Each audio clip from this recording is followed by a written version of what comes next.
മിശിഹായ്ക്ക് സ്തുതിയായിരിക്കട്ടെ. പിതാവായ ദൈവത്തിൻ്റെ വാഗ്ദാന പൂർത്തീകരണമായിരുന്നു ക്രിസ്മസ്. ദൈവം നമ്മോടുള്ള തൻ്റെ വാഗ്ദാനങ്ങളിൽ വിശ്വസ്തനാണ്.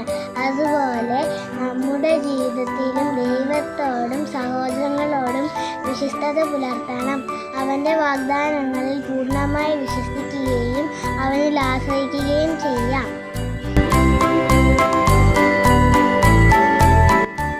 പ്രാർത്ഥന: ദൈവത്തോടും മനുഷ്യരോടും വിശ്വസ്തത പുലർത്താനുള്ള കൃപയ്ക്കായി നമുക്ക് പ്രാർത്ഥിക്കാം.